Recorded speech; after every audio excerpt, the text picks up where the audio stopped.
the class in a mixture of English as well as Hindi.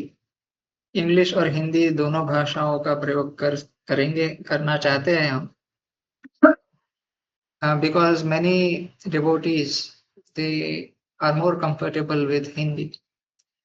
So I will try to दोनों का मिश्रण करने का प्रयत्न करूंगा। ठीक है, तो बहुत बहुत धन्यवाद आप सभी का इस सत्संग में आने के लिए। So let us begin. पहले मंगलाचरण करता हूँ।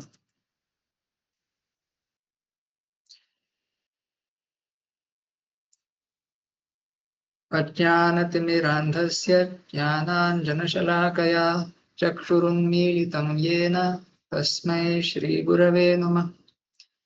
सत्यं ज्ञानमनन्तं ब्रह्म शिवादिस्तुतं भजद्रूपं गोविन्दं तमचिन्त्यं हेतुमदूषं नमस्यामः।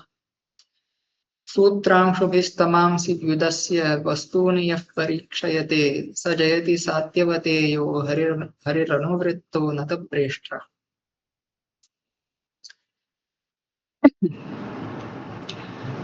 तो वेद जो है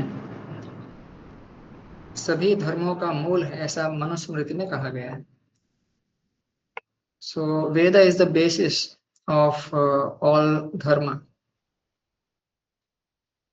but not everyone is able to understand Veda is the real deep import of the Veda. As Bhagavan Shri Krishna says in the Bhagavad Gita, Vedaishcha sarvairahameva vedyah.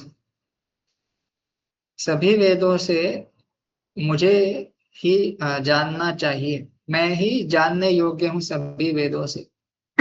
I am the only one to be known. केवल मैं ही, केवल मुझे ही जानना चाहिए वेदों का अध्ययन करके।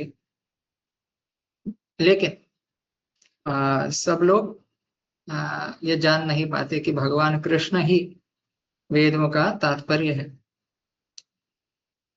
कौन जान सकते हैं ये सिर्फ ऐसे उत्कृष्ट जीव होते हैं जैसे ब्रह्मा।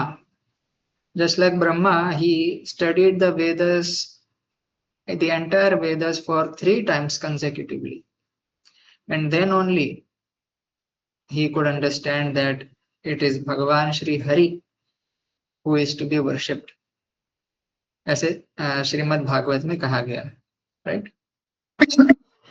So वेद जो हैं उनका जो कंक्लूजन कहते हैं, वेदों का अंतिम उद्देश्य जो है वो वैदिक मंत्रों में इतना स्पष्ट रूप से नहीं मिलता।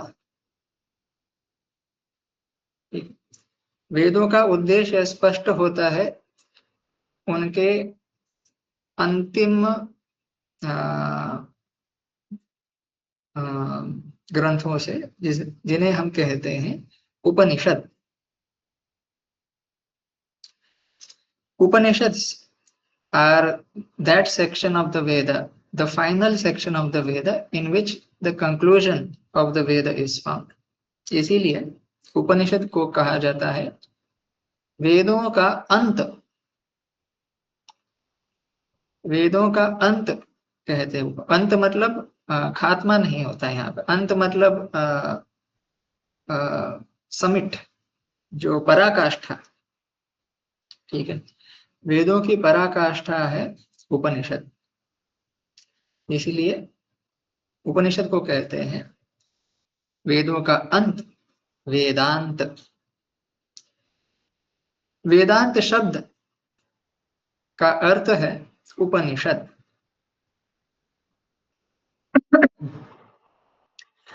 तो उपनिषदों में वेदों का तात्पर्य हमें मिलता है। And the Upanishads, they were studied after learning the Vedas with their meaning. So first the Shishyas would approach the Guru for learning the Vedic mantras. They would study the Vedas with mantras and Brahmanas and so forth. and after learning the Vedas, then they were taught the Upanishad part of the Veda. Okay.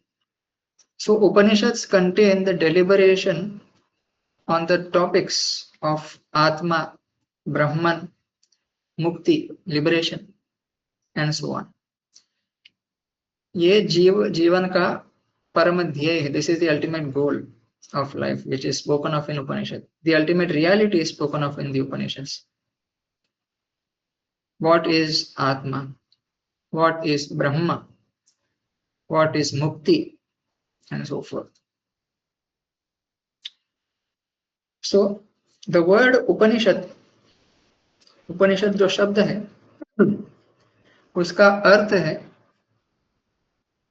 Sitting close to the गुरु, निकट में जाके बैठना. हम किसी के निकट में जाके, when do we sit close to someone? When we want to have heart to heart conversation, जब एकदम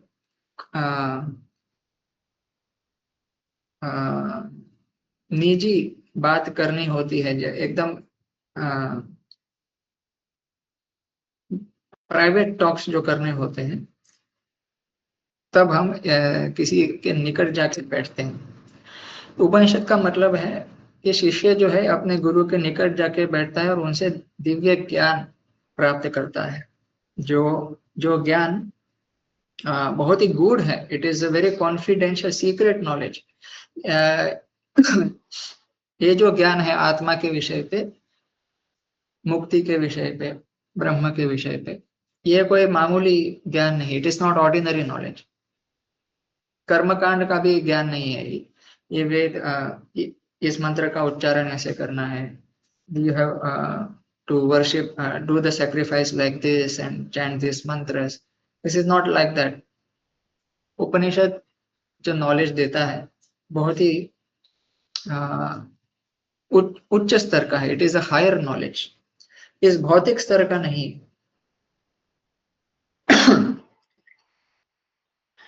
तो दूसरा एक अर्थ है उपनिषद शब्द का. Word Upanishad has another meaning, और वो है सीक्रेट, रहस्य.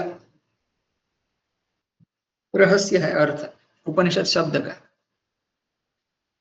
हिडन रियलिटी, गूढ़ रहस्य, गूढ़ सत्य, ये अर्थ है. ऐसा हम उपनिषदों में ही पाते हैं. In some Upanishad it is found that idam upanishadam brahma, idam upanishad, this is the upanishad.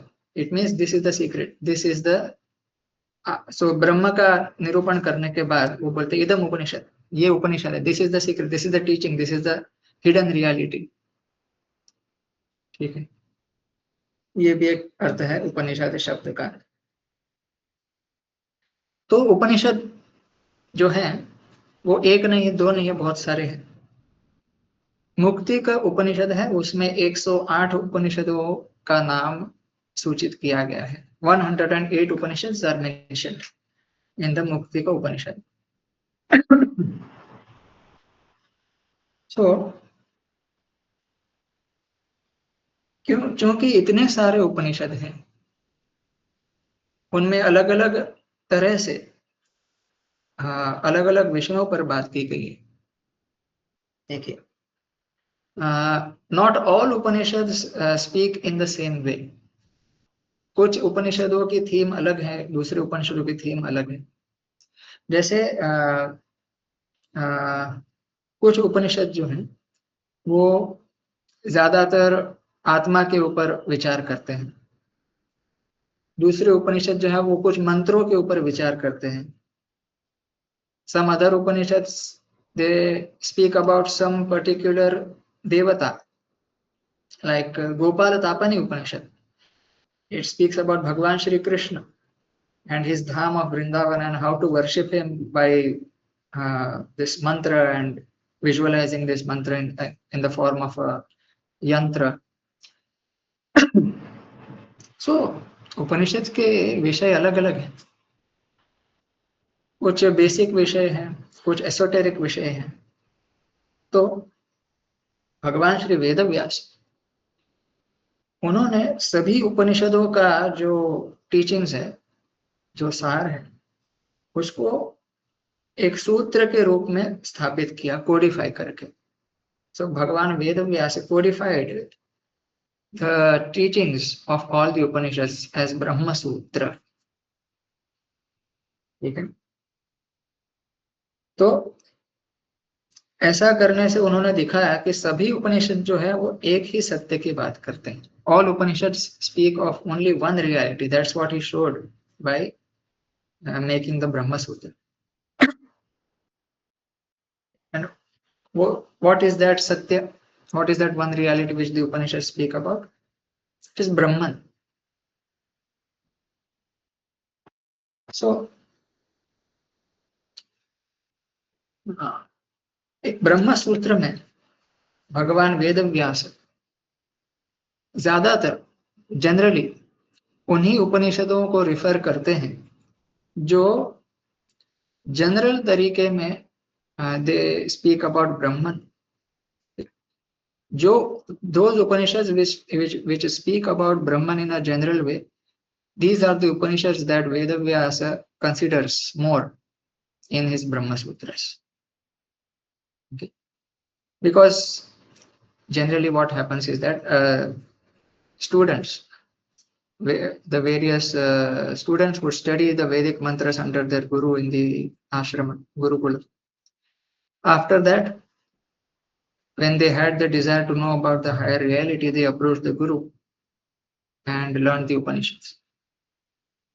तो वेदों का जो मंत्र भाग है, after that they immediately go to study about Brahman. So you cannot tell them about esoteric stuff like भगवान श्री कृष्ण के ऊपर सीधा नहीं लेके जा सकते।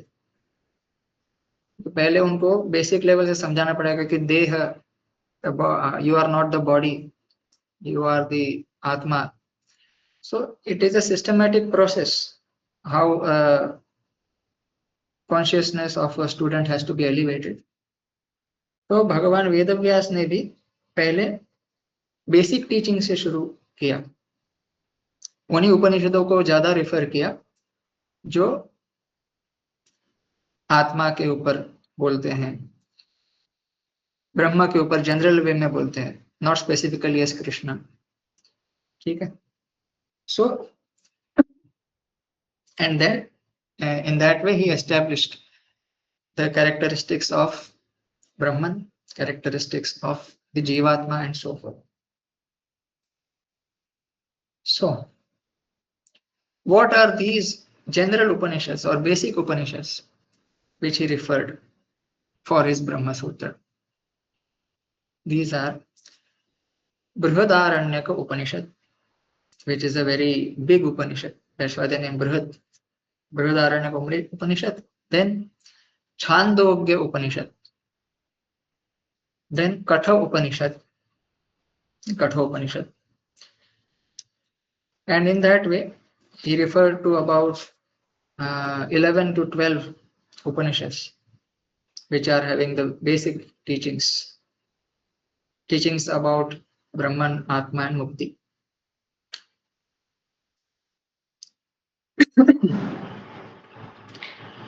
So now I'll move to the next topic, that is of Darshana. We discussed about Vedanta Upanishad. We move to Darshana. What is Darshana? It is the view, one's own viewpoint regarding the world, regarding oneself, regarding the ultimate reality and so on. It is one's view regarding the ultimate aim of one's life, the systematic methods to attain that aim. Darshan मतलब क्या है?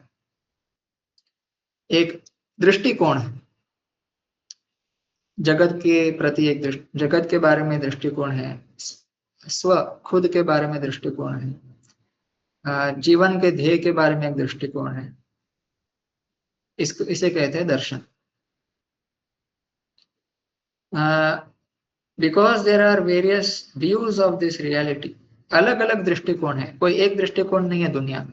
कोई लोग बोलते हैं कि भाई जगत ही सब कुछ है, there is no after life.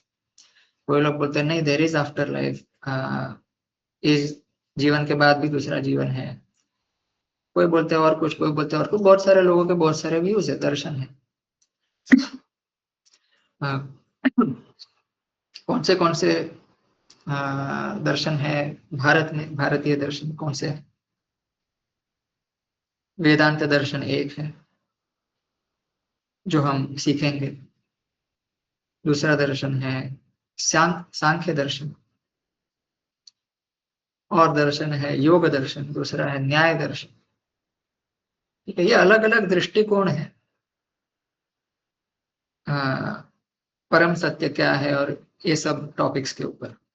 और उनके अलग अलग मार्ग भी है, इस मार्ग पे चलेंगे तो आपको इसकी प्राप्ति होगी। They also have their various differing paths. ठीक है, तो क्योंकि चूंकि इतने सारे अलग अलग दर्शन हैं, दृष्टिकोण हैं, because there are various views of reality, then there is a need for these darshanas to refute the other darshanas which are in opposition to them. ठीक है, जरूरत तो है भाई दिखाने की कि भाई नहीं यही सत्य है, तुम जो बोल रहे हो ये सही नहीं है। there is a need for that. So that's why all these darshanas have established their own points, and they have also tried to refute the other darshanas viewpoints. That's how you sustain your own viewpoint. You can't just say your point and then keep quiet. If somebody questions that, you have to answer that in a way that your opinion is strengthened, right? Otherwise your opinion will not stand. So there is a way of classifying these various darshanas. एक तरीका है आस्तिक और नास्तिक। There are astika darshanas, there are nastika darshanas. Now this word astika nastika has different meanings. In the Ashtadhyayi of Maharishi Panini, it is said astika, the Kashika Vritti says astika means paraloka asti iti yasya matam sa astika. One who is of the opinion that there is afterlife or there is another world beyond this, that is an astika. आस्तिक जो समझता है कि इस दुनिया के बाद कुछ नहीं है, there is nothing beyond this world, that person is nastik. ठीक है, तो if you take this understanding of astik and nastik, then I will just share my screen.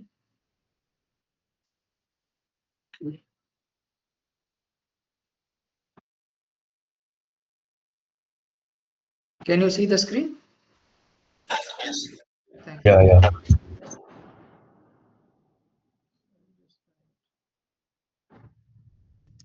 नास्तिक नास्तिक।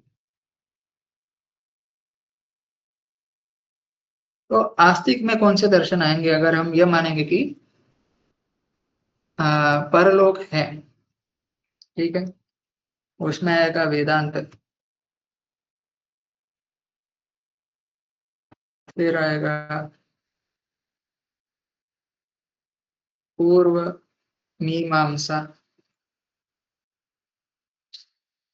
फिर न्याय, इसमें वैशेषिक, ठीक है, फिर जैन, बौद्ध। ये लोग मानते हैं परलोक है, इस जन्म के बाद दूसरा जन्म है, स्वर्ग है, जो भी, ठीक है। नास्तिक कौन होगा? नास्तिक में सिर्फ एक ही दर्शन आएगा, उसे कहेंगे चार्वाक। जो मानता है भाई दुनिया के इस दुनिया के अतिरिक्त और कुछ नहीं है। चार्वाक मतलब आज के जो मॉडर्न एथिस्ट होते हैं उसे चार्वाक के संज्ञा दे सकते हैं। हालांकि Charvaka is not the only atheist, or atheist in the sense is not the only person who says that there is nothing beyond this world. There are various kinds of नास्तिकस. पुराने समय में अलग अलग प्रकार के नास्तिक थे. अभी हमको सिर्फ ज्यादातर एक ही पता है, चारवाक, लेकिन कुछ और भी नास्तिक थे, जैसे उनका नाम मुझे याद नहीं आ रहा. कुछ थे जिनको मालूम था कि भाई एवरीथिंग इज डेस्टिन्ड, जो होने वाला है हो जाएगा, हम उसमें कुछ नहीं कर सकते. We cannot do anything. Everything is going to happen as it is scheduled to be. So there is no need, no use in trying to be happy. After dying, there is no afterlife. There is no other world. ये जो हो रहा है वो खत्म हो जाएगा, फिर सब खत्म. तो उन्होंने सोचा कि सुखी होने की सुखी होने का प्रयास करने का कोई फायदा ही नहीं है. ये हम भ्रम में जिएंगे कि हम सुखी हैं. तो वो सब छोड़ छाड़ के जंगल में चले जाते थे और ऐसे ही जीते थे. उनको लगता था कि भाई अभी सब खत्म हो गया. These are different type of नास्तिक. What is Charvaka? चारवाक बोलता था ऋणम कृत्वा घृतम पिबेत यावत् जीवेत सुखम जीवेत. जब तक जियो सुख से जियो. तुम दूसरों से पैसा उधार लो लेकिन खुद मजे में करो. वो उसकी फिलोसॉफी थी. ठीक है. तो अलग अलग टाइप के नास्तिक भी थे पहले. तो इस क्लासिफिकेशन में हम देखते हैं कि वेदांत, पूर्व मीमांसा, न्याय, वैशेषिक, जैन, बौद्ध और फिर नेक्स्ट आ गया सांख्य, योग. ये सब आगे आस्तिक. ये मानते हैं कि दूसरा परलोक होता है. ठीक है. दूसरा अगर हम क्लासिफिकेशन ले आस्तिक और नास्तिक का, कौन सा क्लासिफिकेशन देखते हैं?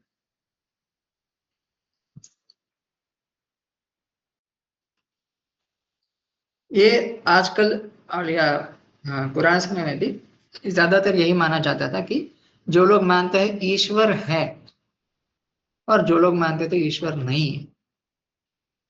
जो लोग ईश्वर को मानते हैं कि ईश्वर है उन्हें कहा जाता है आस्तिक. Those who think that there is no Ishwar, they are called नास्तिक. So now who comes in this Astik category?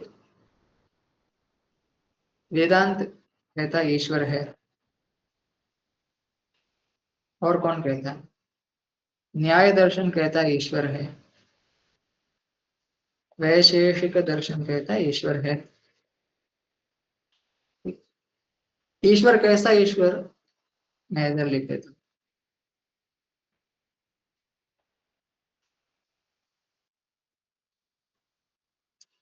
Independent Ishwar. Okay. Those who believe that there is independent Ishwar, स्वतंत्र ईश्वर है, उन्हें कहा जाता है आस्तिक. ये वेदांत है, न्याय है, वैशेषिक है. और नास्तिक में कौन आएगा? पहले तो चारवाक. ठीक. फिर जैन, नहीं ईश्वर है, ईश्वर नहीं है. फिर आएगा बौद्ध, बुद्धिस्ट, ईश्वर नहीं है. फिर आएगा सांख्य. सांख्य दर्शन कहता है ईश्वर नहीं है, स्वतंत्र ईश्वर नहीं. योग दर्शन, महर्षि पतंजलि का योग सूत्र पढ़ेंगे, स्वतंत्र ईश्वर नहीं है उसमें. जगत को रचने वाला, creator of the world, there is no such Ishwar in Yoga Darshan. ठीक है. फिर इसके बाद और एक दर्शन है पूर्व मीमांसा.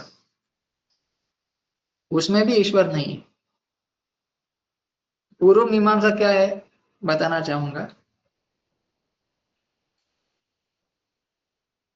Those who don't know what is पूर्व मीमांसा, so because this name is rarely heard by others.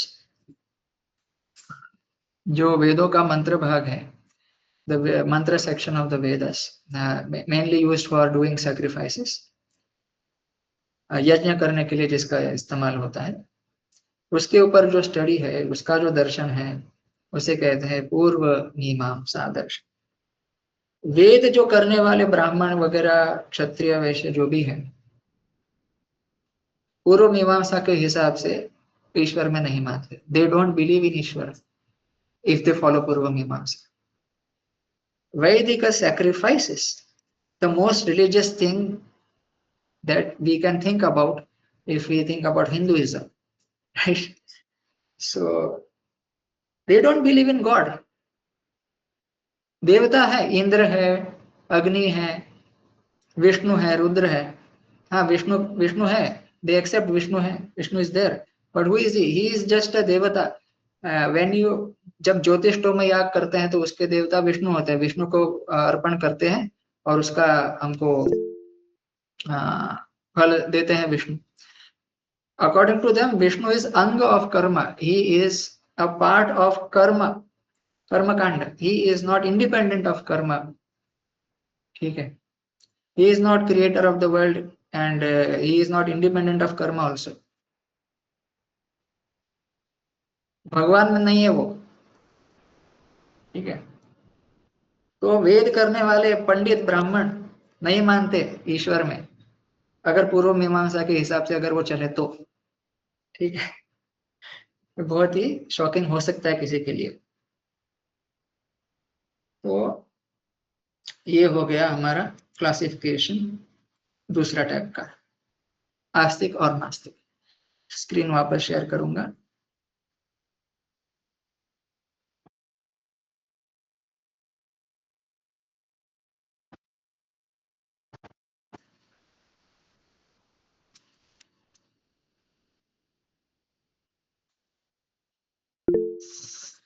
ठीक है. तीसरा टाइप का क्लासिफिकेशन अगर करेंगे, आस्तिक मतलब कौन? जो मानता है आत्मा है, नित्य आत्मा, इटर्नल आत्मा, जीवात्मा.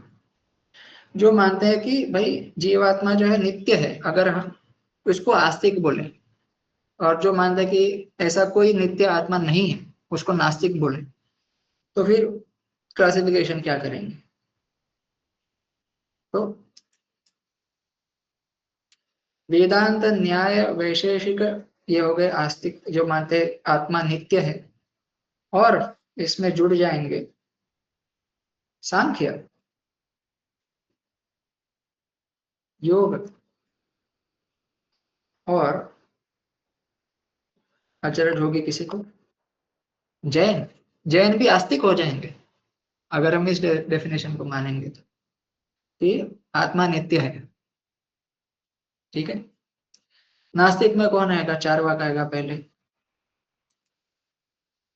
फिर आएगा बौद्ध, बुद्धिस्ट. ऐसा कोई नित्य आत्मा नहीं है उनके अनुसार. तो देखिए ऐसे अलग अलग तरीके से आप आस्तिक नास्तिक को क्लासिफाई कर सकते हैं. ऐसा जरूरी नहीं, it is not necessary to always consider the Nastika Darshana as those who do not believe in the Vedas and Astika Darshana as those who believe in the Vedas. ऐसा क्लासिफिकेशन किया जाता है आजकल के यूनिवर्सिटीज में. Usually universities classify Astika and Nastika in this way. Those who believe in the Vedas are called Astika. Those who don't believe in the Vedas are called Nastika.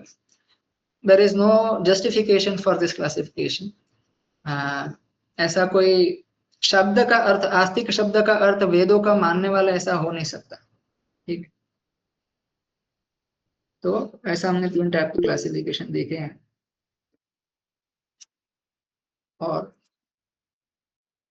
अभी हम थोड़ा वेदांत के थीम पर विचार करेंगे. तो वेदांत जो है, ऐसे सभी दर्शन हमने देख लिए जो भारतीय दर्शन है. तो भारतीय दर्शन में हम अभी वेदांत के ऊपर चर्चा करेंगे जो उपनिषद पे आधारित है. So in Vedanta, the main subject matter is Brahman. ब्रह्मन का अर्थ क्या होता है? उसका अर्थ होता है ऑल परवेजिव, सर्वव्यापक. ठीक है. जो सब जगह है और जिसमें सब कुछ है. It is the underlying reality of everything. ठीक है. इस जगत में सब कुछ अलग अलग दिख रहा है कि मैं एक अलग इंसान हूं, ये एक अलग इंसान है. This is a different person, that is a different person, that is a different country, this is a different country, this is a different planet, that is a different planet, this is a different universe, that is a different universe. There are so many differences, but crossing all of these, underlying all of these, is one entity, and that is Brahman. ब्रह्म जो है वो सब जगह फैला हुआ है, हर चीज में व्याप्त है. ठीक है. So that is the main subject matter of Upanishads, वेदांत. दूसरा विषय है वेदांत का जगत, ये दुनिया. What is this world? Okay. So according to Upanishads, according to Vedanta, this world is a karya of Brahma, a product of Brahma.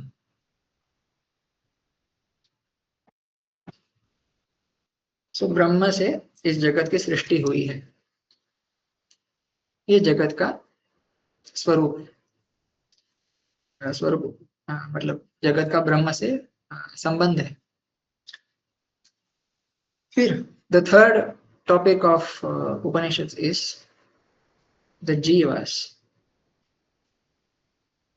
So जीव क्या है? What is the jiva? So जीव जो बेसिकली चेतन है, जीव चेतन है, जगत जो है वो जड़ है. The jiva is a conscious entity, the world is non-conscious entity. ये डिफरेंस है.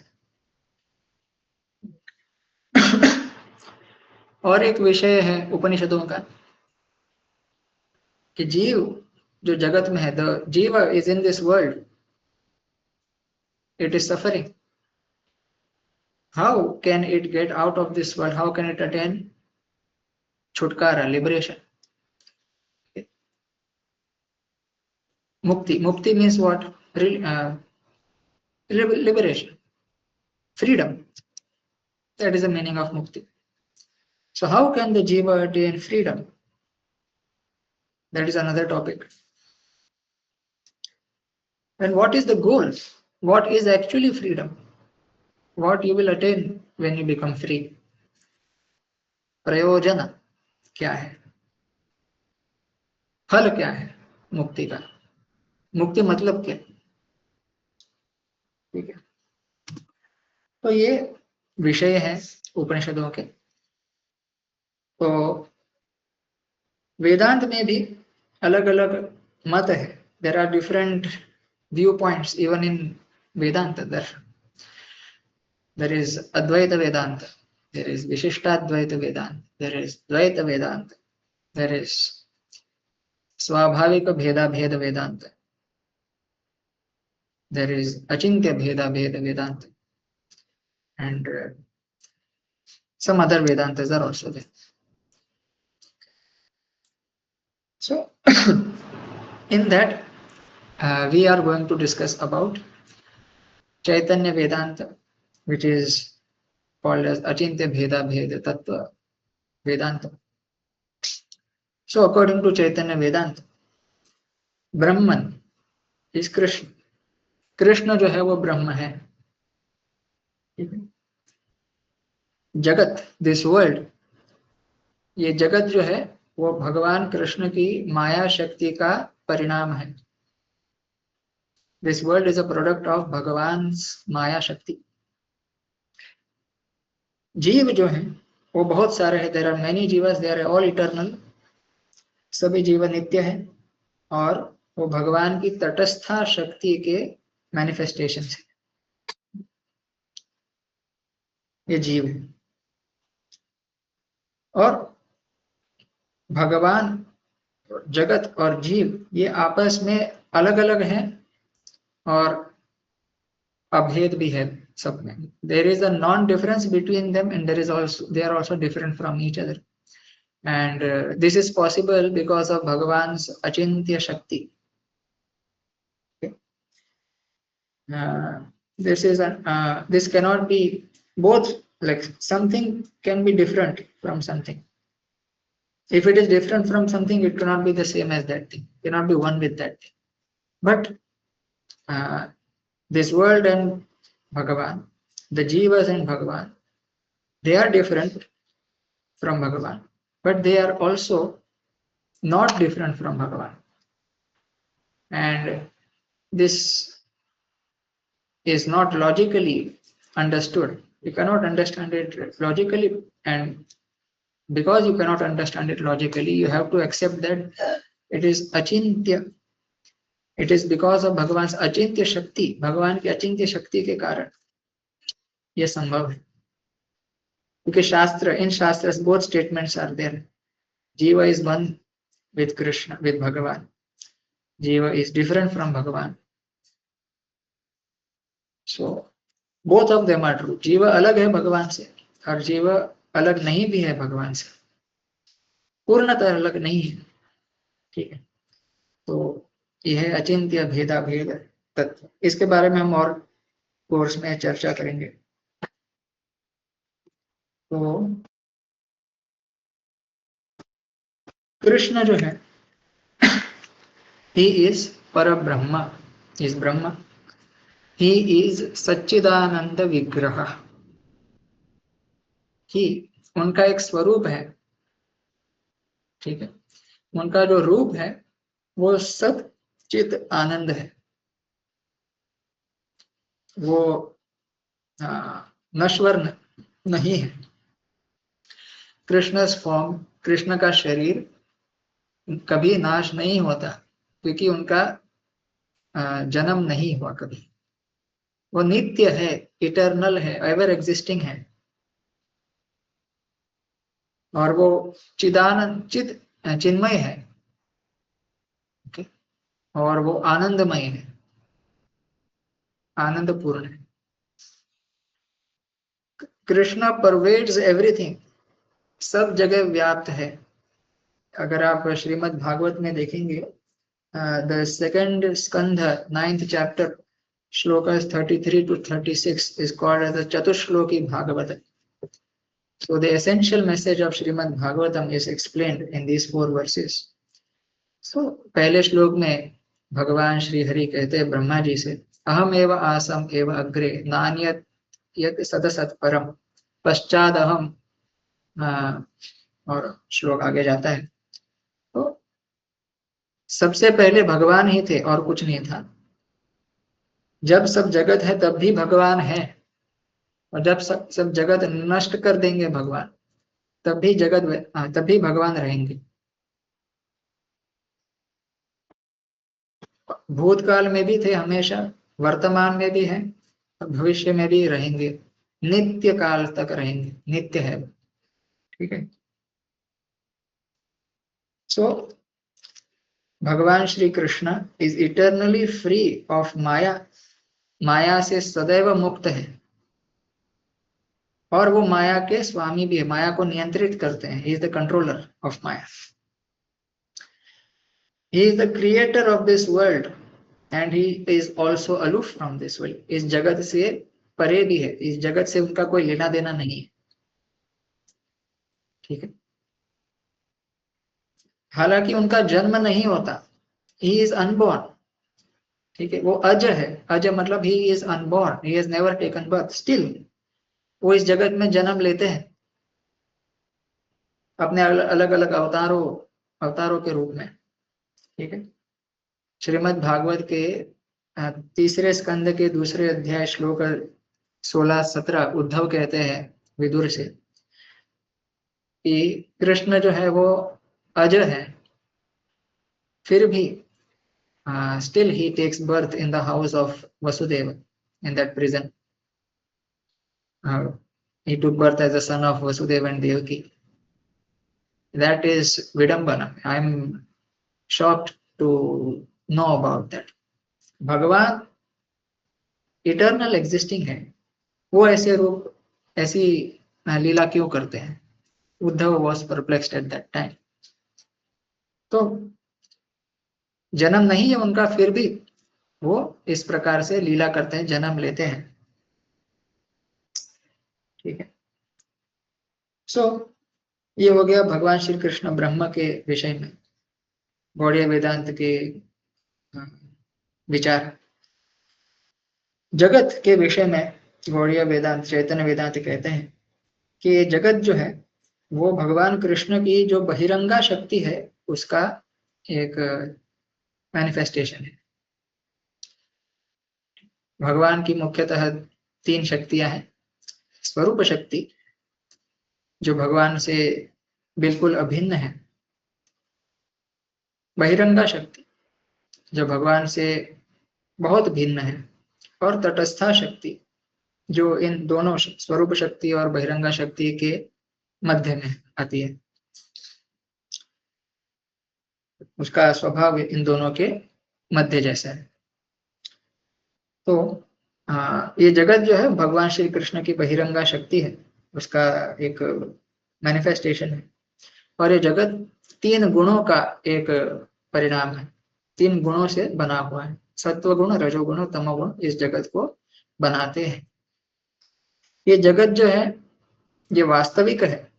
This world is real, still this world is temporary.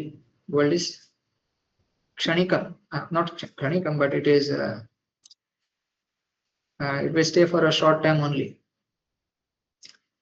अभी जीव के विषय में कहेंगे। जीव जो है वो बहुत सारे अनंत जीव हैं और वो अणु स्वरूप है, अणु मात्र है, ठीक है, बहुत ही छोटे स्वरूप है। They are very minute in size and the jivas they are consciousness as well as they are conscious. वो चेतना है जीव और जीव चेतन भी है। जीव is consciousness and it is also conscious. जीव जो है it misidentifies itself with the mind and the body. जीव अपने आप को मन और शरीर समझ लेता है और उसी कारणवश वो इस जगत में जन्म मृत्यु के चक्र में घूमते रहता है। ठीक है, उपाय है जीव का इस जगत से मुक्ति के लिए भगवान श्री कृष्ण की भक्ति करना।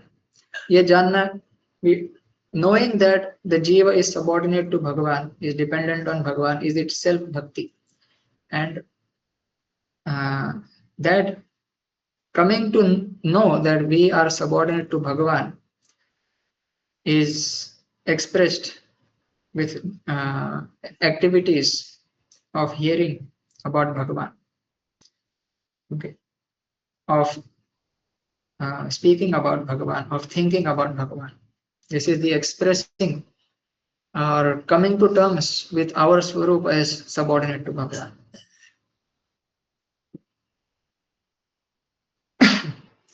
और भक्ति का जो फल है वो भक्ति ही है। भक्ति इज द रिजल्ट ऑफ भक्ति इज भक्ति, but in a more mature form, and that is Prem for Krishna, love for भगवान Shri Hari. That is the prayojana of Gaudiya Vaishnavism. So now all these topics have been nicely explained by the Gaudiya Vaishnava Acharyas, such as Jiva Goswami in his Sandarbhas, 6 Sandarbhas he has given, such as Sanatana Goswami, Rupa Goswami, and Vishwanath Chakravarti, and various other previous Acharyas. तो उन्होंने सबने ये बहुत अच्छी तरह explain किया है अपने भागवत के टीकाओं में, अपने अलग अलग ग्रंथों. लेकिन एक समय ऐसा आया, there was a time in the late early 17th century I suppose, Jaipur में महाराज जय सिंह जो थे वो भगवान श्री कृष्ण के बहुत अच्छे भक्त थे और उनके दरबार में भगवान श्री राधा गोविंद की आराधना भी होती थी. तो उनके दरबार में मतलब उन्होंने मंदिर बनवाया था गोविंद जी का. सो महाराज जयसिंह के जो कोर्ट था, उनका जो दरबार था, उसमें दूसरे संप्रदाय के भी अनुयायी या सन्यासी वगैरह उपस्थित रहते थे। तो किसी रामानंद संप्रदाय के आचार्य ने या सन्यासी ने उनसे कह दिया कि भाई ये गौड़ीय संप्रदाय का जो सिद्धांत है वो सही नहीं है, क्योंकि हम उसको संप्रदाय नहीं मान सकते, सांप्रदायिक नहीं है, क्योंकि इनका सूत्र, ब्रह्म सूत्र के ऊपर कोई भाष्य नहीं है। So the thing was that in the earlier times, if you are from a proper sampradaya, the acharyas of that sampradaya would comment on the Upanishad, would comment on the Srimad Bhagavad Gita, and would have a commentary on the Brahma Sutra. This is called Prasthanatrayi. So, Shruti Prasthan, Smriti Prasthan, Nyaya Prasthan. Shruti Prasthan, these are three divisions of Shastras. Shruti, Smriti and Nyaya. Nyaya means not Nyaya Darshana. Nyaya means analysis. So, Shruti Prasthana is, Shruti is the Vedas, Upanishads. Commentary on the Upanishads. You should explain the Upanishads according to, you should derive your philosophy from the Upanishads. Smriti means Srimad Bhagavad Gita. Itihas. It is an itihas. Mahabharat. So Mahabharat में कहा जाता है जो वेदों में भी इतना अच्छे से नहीं समझ में आता वो महाभारत में समझाया गया है। और महाभारत में कहा श्रीमद् भगवद गीता, श्रीमद् भगवद गीता में वेदों का सार दिया गया है। The essence of the Vedas is Bhagavad Gita. So the acharyas would also derive their philosophy from Bhagavad Gita, as they have a commentary on that. And Brahma Sutra also, because you cannot comment on all the Upanishads, all the Shrutis. So you need to comment on the Brahma Sutra, which explains all the Shrutis, right? So Brahma Sutra के ऊपर भी भाष्य चाहिए. Brahma Sutra is Nyaya Prasthan. It logically explains the meaning of the Upanishads. There is a discussion. There is a particular theme in Brahma Sutra, how it flows. A doubt is presented, then it is considered, then the refutation is given, and then it is reconciled, like that. So it is an analyzing, it is an argumentative style of presentation.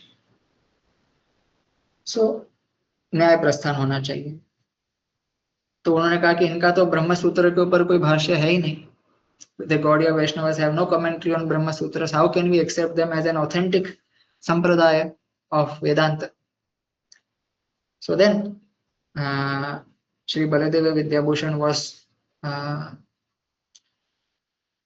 appointed, or he chose to comment on the Brahma Sutras, and by the blessings of Bhagavan Govinda Deva, who is the presiding, who is the deity who is worshipped in the Govindaji Mandir in Jaipur. So he prayed to that form of Bhagavan Shri Hari, Shri Govinda, and by his blessings he wrote this commentary on the Brahma Sutra, which he named it as Govinda Bhashya. So he wanted to express that it is all a blessing of Bhagavan Shri Govinda. I am not the doer of this Bhashya. ये भगवान ने मेरे द्वारा ये दिया है. So that was the necessity for the Govinda Bhashya. So then we wish to take up the study of Shri Govinda Bhashya of Baladeva Vidyabhushan, and it will help us in strengthening our concepts of Bhagavan, of Jivatma, of the relationship of Bhagavan with this world, qualities of Bhagavan, nature of Bhagavan, and so forth. So yeah, that's what I wanted to present today. Any questions someone has? Any doubts can ask.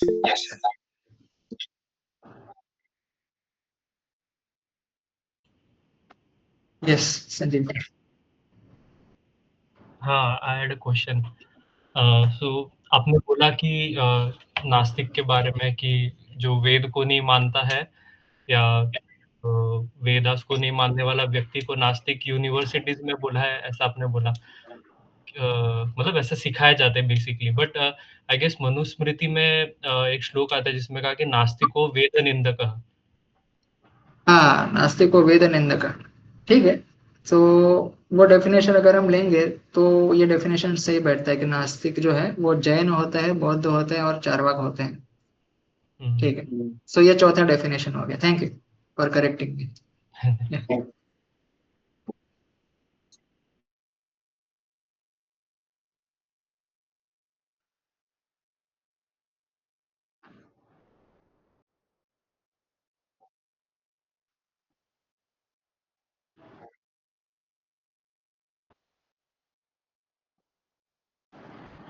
Thank you Vijay ji for the question.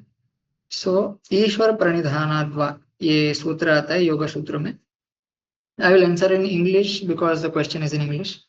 So Ishwar जो in the Yoga Sutra, the concept of Ishwar is not the creator of this world.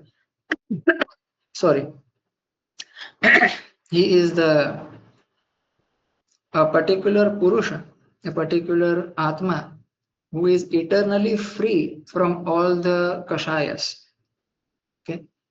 So avidya, raga, dvesha, abhinivesha, these 5 Kashayas which are there present in all the jivas, he never has it. He is that kind of a Atma. So that Atma, that Purusha is called Ishvara. Okay. And absorbing our minds by chanting Omkara, that Om chanting meditation is mentioned in that sutra. So by chanting Om, you think of the Ishvara in that way, and by that you will absorb your minds in Samadhi. That is the thing here. The concept of Ishvara is not Swatantra Ishvara in the Yoga Sutra. Ishvara is just a particular Atma without any impurities in him. And he can help you attain moksha, but he is not the creator of this world. Is it okay, Vijayji? Yes. Okay, thank you.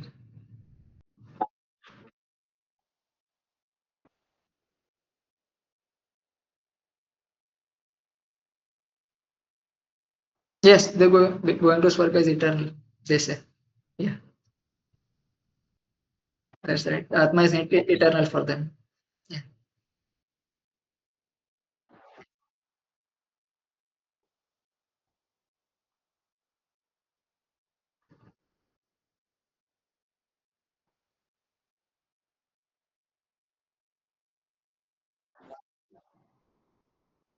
आत्मा नित्य है, इसलिए पूर्व मीमांसा आस्तिक है या नास्तिक है? हाँ, तो अगर आप आस्तिक का डेफिनेशन ये मानते हो कि जो आत्मा को नित्य, आत्मा नित्य अस्ति इति आस्तिका, तो हम इसको लेंगे कि पूर्व मीमांसा भी आस्तिक हो गई। बिल्कुल।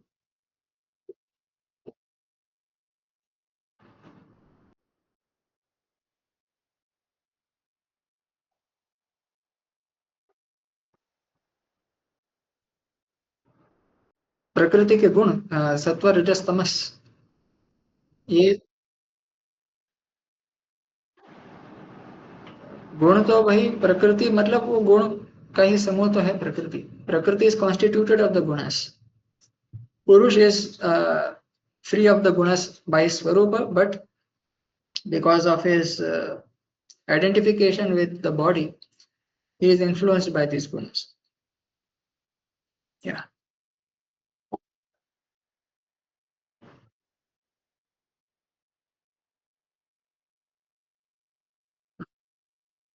सर मुझे कुछ जानना है। हाँ जी, पहली बात है कि जो आपने विभिन्न प्रकार के नास्तिकों के मतलब प्रकार कहे ना आप, परंतु अगर हम देखते हैं आस्तिक और नास्तिक में भेद, तो साधारणतः आस्तिक मतलब तो षड दर्शन ऐसे कहते हैं ना कि बंच ऑफ 6 फिलोसॉफीज, तो उस प्रकार से तो 6 ही आस्तिक होंगे ना? हाँ, है ही आस्तिक होंगे। तो अन्य प्रकार से उनको मतलब रिलेटिवली किसी को आस्तिक और नास्तिक कैसे मतलब कह देंगे? हाँ, क्योंकि आस्तिक और नास्तिक का जो डेफिनेशन है वो कोई कॉन्क्रीट डेफिनेशन नहीं है। जैसे मैंने बताया कि अष्टाध्यायी जो है पाणिनि की, उसमें काशिका वृत्ति में कहा गया है कि आस्तिक मतलब जो परलोक में विश्वास करता है, नास्तिक मतलब परलोक में विश्वास नहीं करता। वो उसमें वेदों की बात नहीं आती। सर तो कैन यू ऐसे सेंड हम डिफरेंट कर सकते हैं। Sir can you send the reference from the Kashika वृत्ति? हाँ, एक minute.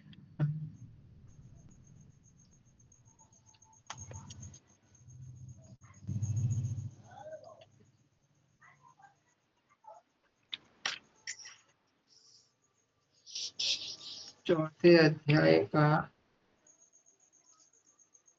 Just give me 1 minute. Sir आपने दो और श्लोकों को कोट किया था, एक श्रीमद् भागवतम से और एक किसी और।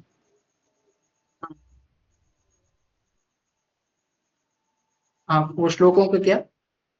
आपने दो श्लोकों को कोट किया था, एक श्रीमद् भागवतम से और एक और मतलब मुझे ख्याल नहीं अभी। तो वो श्लोक आपको जानने हैं? जी जी वो।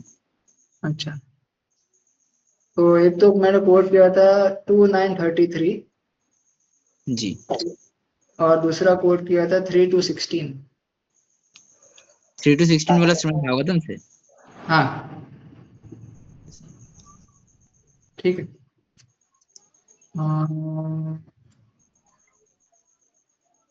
वो सूत्र, एक मिनट। सर आप बाद में अगर ग्रुप में भी भेज दे तो भी। हाँ, मैं ग्रुप में भेज दूंगा। ठीक है, और कोई प्रश्न है? हाँ, एक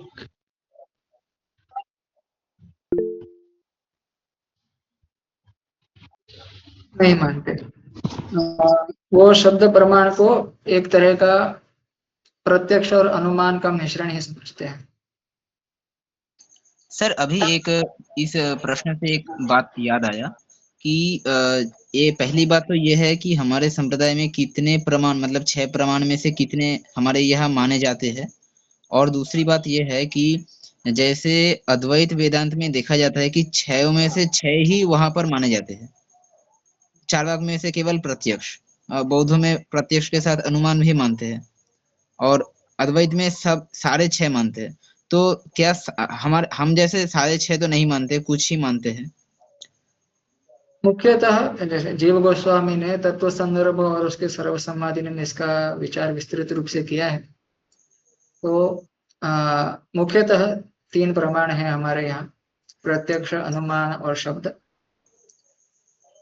उसमें अगर ब्रह्म को जानना है, जीव को जानना है, उसके लिए केवल शब्द प्रमाण ही काम आता है। शब्द मतलब क्या? शब्द मतलब वेद।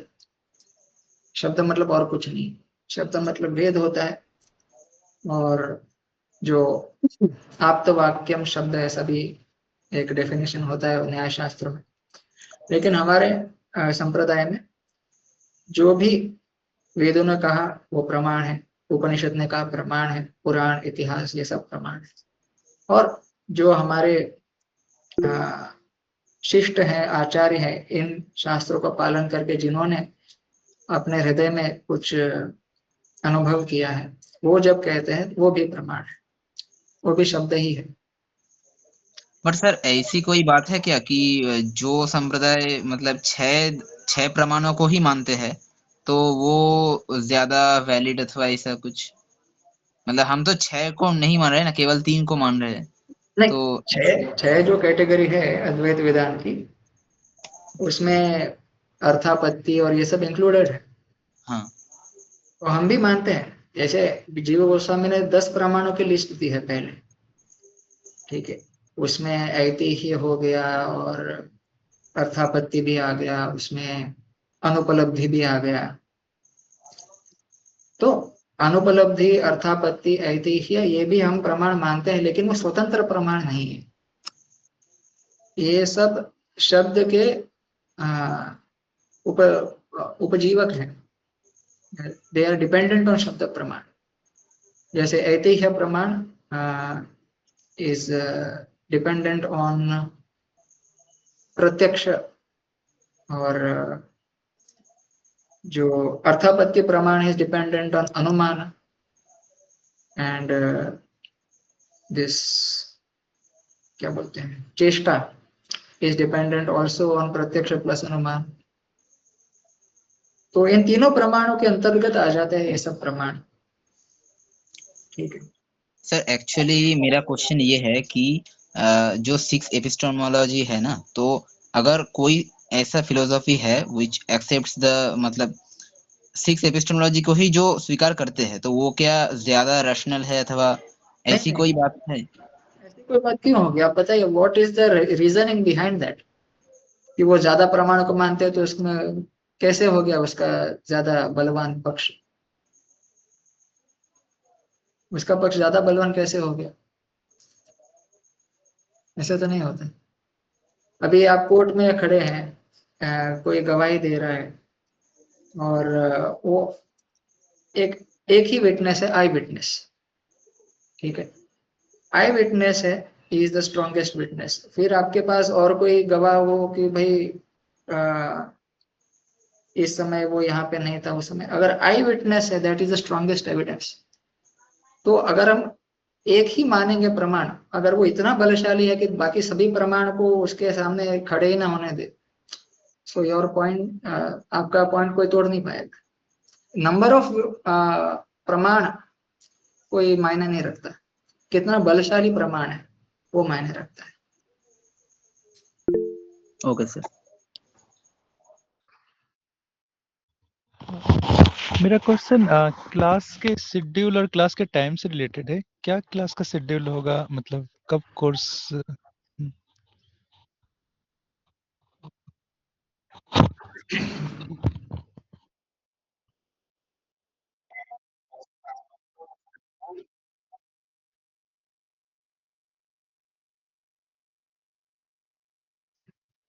वैसे हमारे टॉपिक के रिलेटेड नहीं है, फिर भी थोड़ा पता है इसलिए बता दूंगा।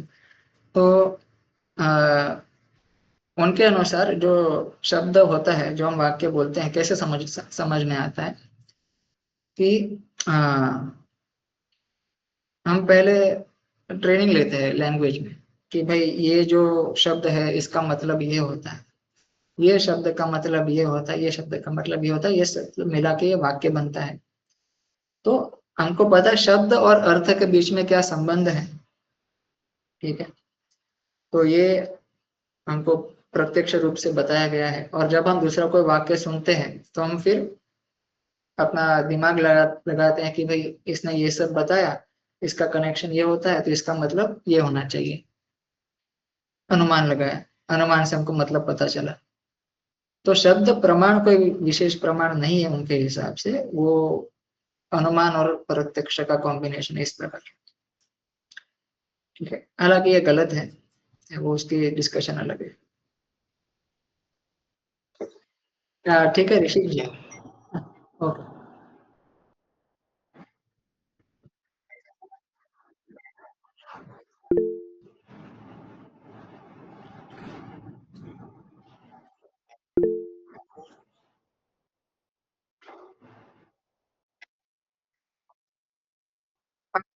अलग है, डिफरेंट है।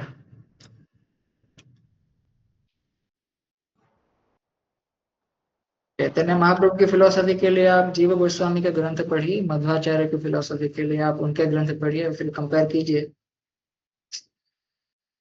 इसे हार्ड पाथ, बट ऐसे ही कंपेयर किया जाता है।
बहुत बहुत धन्यवाद आपका, मुझे यहाँ पे आप मौका दिया प्रस्तुत करने के लिए। Thank you.